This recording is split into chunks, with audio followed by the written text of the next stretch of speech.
जुलाई थोड़ा सा चुनौती भरा होने वाला है। पहले जो 15 दिन हैं उसमें सूर्य 11th हाउस में आपके रहकर आपको खूब फायदे के मौके देंगे, लेकिन जो बाकी के 15 दिन हैं वो 12th हाउस में चला जाएगा, तो यहाँ पे आपकी ऊर्जा गिर जाएगी, आपकी एनर्जी डाउन लगेगी आपको। इवन आपको लगेगा यार लाइफ थोड़ी सी मेस्ड अप सी हो गई है, इतना हौच पौच क्यों हो रहा है जिंदगी में। बिजनेस भी स्लो डाउन यहाँ पे चलता हुआ नजर आ रहा है, जिस वजह से चिंता बढ़ रही है। लग्न में बैठे मंगल स्वभाव में तुरुक मिजाजी लेकर आ रहे हैं कि हम अब थोड़ा जल्दी फ्रस्ट्रेट हो जाते हो, जल्दी चिड़चिड़ापन आ जाता है आपके अंदर। और वक्री बुध विदेश से जुड़े सभी व्यक्तियों को लाभ देगा, लेकिन खर्चे पहले बढ़ाएगा फिर जाके लाभ देगा। लेकिन आपके लिए दो गुड न्यूज है यहाँ पर। पहले तो 11th हाउस में जब जुपिटर आएंगे और 26 जुलाई के बाद जब 10th हाउस में से हटकर लाभ भाव में शुक्र पहुंचेगा। इन दोनों के भरोसे आप एवरेज से ज्यादा बेहतर नतीजे खींच सकते हैं इस टाइम पीरियड में।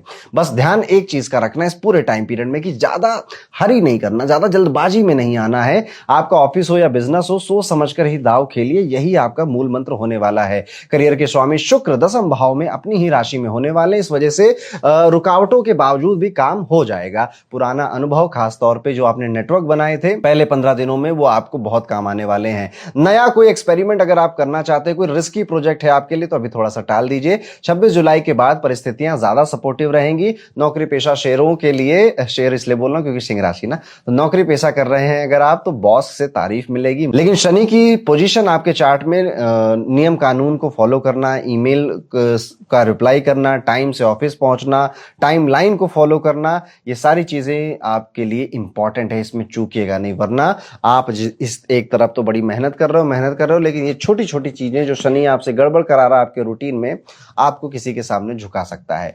यहाँ पर जो जुपिटर है वो आपके 11th हाउस में बैठा है, इसलिए कमाई के रास्ते खुले हुए हैं। पुराने क्लाइंट रीऑर्डर दे सकते हैं और अटका हुआ पेमेंट भी अब रिलीज हो सकता है। हिचक ये है कि धन के स्वामी बुध द्वादश में है, खर्चे भी उतनी तेजी से आ रहे हैं आपके सामने।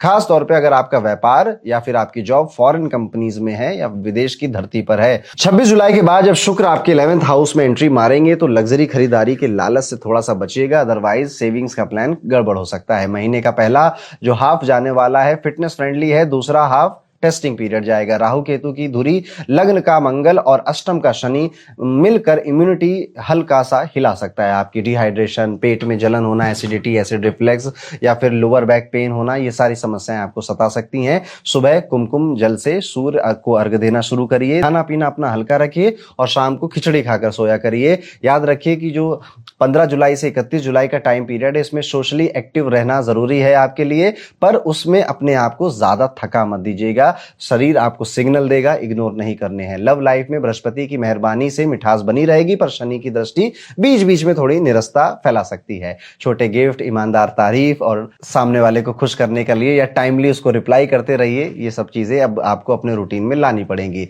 यहाँ पर 3 हथियार विवादों को मिनटों में पिघला सकते हैं।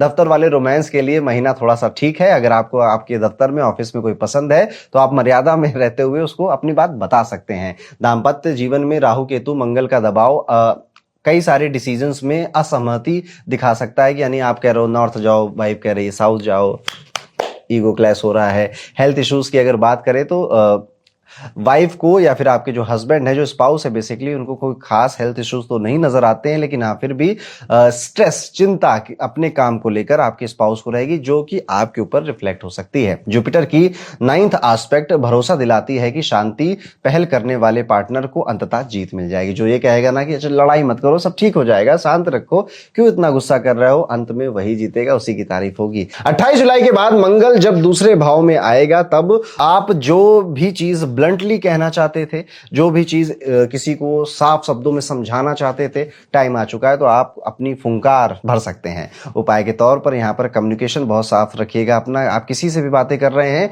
तो कोशिश करिएगा कि कुछ मिक्स सिग्नल उसको ना जाए, और अगर कोई बिजनेस रिलेटेड या काम से रिलेटेड बातें हैं तो ऑफिशियल चैनल पर ही करिए, मुंह जुबानी या फोन पे या व्हाट्सएप पे करने से बचिए।